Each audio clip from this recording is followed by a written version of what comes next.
Shayna is a young boy walking to the store at night. He lost all of his relatives and is currently living alone. However, as he arrives at the store, he notices people running out of it and two girls bumping into him. They lay flat on the ground and Shayna notices what was going on. There's a lunatic criminal with a knife, swinging it in front of everyone and promising to kill him. He first tries to run away while telling the girls to also run, but notices the girls are too scared to move. Seeing this as a moment where he must show his true courage, he rushes against the madman and pushes him to the ground. He tells the girls to hurry up and leave until he notices that due to his bad luck, the criminal instantly stabbed him right in front of them and runs away. The girls rush to check him out, but it's too late. Shayna is already on his final breaths. The girls cannot believe their eyes and cry their souls out. But Shayna is glad he managed to save them, despite making them cry afterward. He ends up accepting his fate, and suddenly, he wakes up finding himself in a fancy bedroom, lying on the bed. He thinks he survived and he's in a private hospital, but when he looks around, he sees a maid and a random woman. The maid starts to tear up, calling him Master Kane, and the other woman hugs him right away, asking if he recognizes his mother. They're happy that he's okay, but he still doesn't understand why the hell are they always calling him Kane. Shayna doesn't know what is going on. Who are these women, and more importantly, whom that guy reflected in the mirror? As expected, he starts to freak out. Where is he? Who is that guy? Who are these people? After calming down, he starts to understand that's his body, and the women explain he has been asleep for a week after getting bedridden for a fever. The two leave to prepare him some food, and while looking at the mirror, Shayna understands what's going on. He realizes that he's now Kane, the son of a noble, and more importantly, he's living the dream. He reincarnated in another world. He's bummed out by this revelation. He wanted to help catch the criminal, but he got stabbed and died. But not all hope is lost within him. He actually wished that one day he would reincarnate into a different world, so he's going to seize the opportunity to do something that he's always wanted to. And the most important thing, he got to know his size, just to get caught in an embarrassing moment by Sylvia, who makes him even more embarrassed. Sylvia tries to go get him up to speed with what's been happening since he went into a coma. He learns that he's born into a noble family that governs the Gracia territory, and he's the third son of the Silver household, Kane. From the furniture around him and the mansion that he's in, he also understands that his family is very rich, mostly because he has two brothers,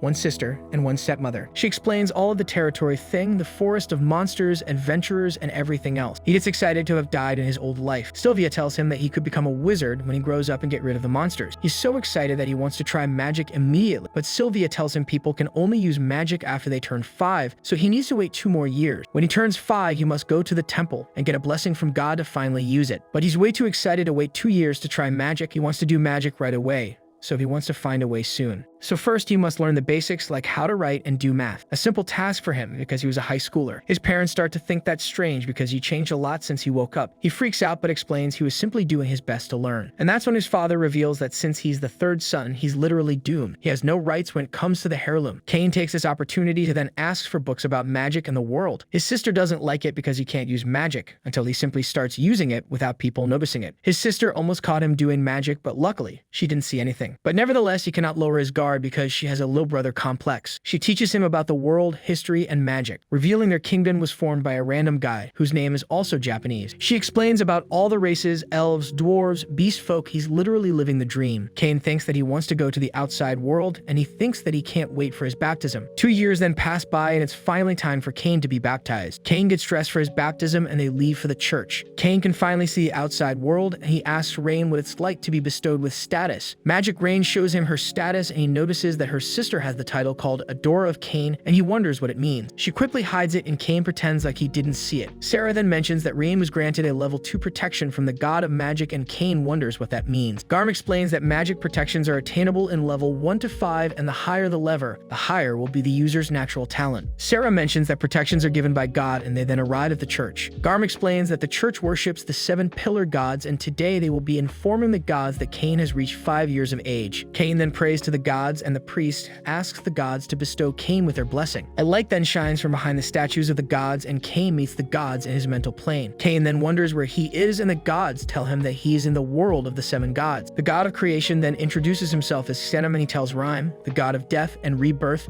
to explain the situation to Kane. Rhyme mentions that Kane's death was unexpected, and she mentions that the criminal would have tripped and fell even if Kane didn't tackle him. She mentions that he died for nothing, and because of this, the criminal was charged with murder. But since he died doing a good deed, the god of Earth requested her to reincarnate him into this world. They meant to block his memories until he was 5 years old, but due to some reason he recalled them at the age of 3. Kane understands the situation, and he thanks the gods for letting him keep his memories. The goddess of magic then bestows Kane with her blessing, and the god of creation, war, technology, and the rest rest of the gods also bestow Cain with their blessings as well. They then send Cain back, and the priest mentions that he has never seen a light like that coming out of the statues. Garm wonders if this means that his son received more blessings, and he tells Cain to show him his status. Cain has a bad feeling about this, and he goes to a corner faking being sick, and he checks his stats. Cain notices that his stats are off the charts, and he notices that he has level 10 blessing of all the gods. He wonders how it's possible, as the highest level should be 5, and he then notices that he has the ability to create magic. He creates a magic called Status Conceal to hide his status. The scene cuts to Cain and his family at the dinner table, and they celebrate Cain's 5th birthday. Garm then wonders if Cain checked his status, and Cain mentions that he did, and he received lots of protections from the gods. Cain then shows them his stats, and they are all surprised to see it. They notice that Cain has the protection of all 7 of the gods, and he has a number of skills. Garm thinks that with this many skills, he will be guaranteed success in whatever carrier he chooses, and he tells Cain to never show his status to anyone. He states that he could be considered a threat to the kingdom, and he could be put under state supervision. He asks the servants to keep this a secret as well, and Cain then goes to his room.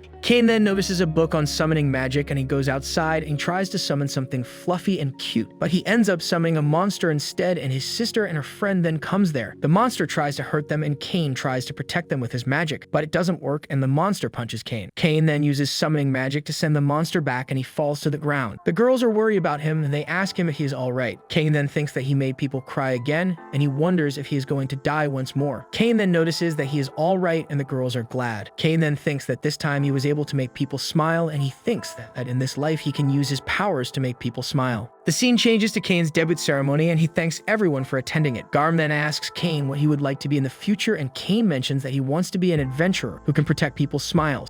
Thank you for watching. Be sure to subscribe to the channel and press the bell so as not to miss new videos. Bye everyone.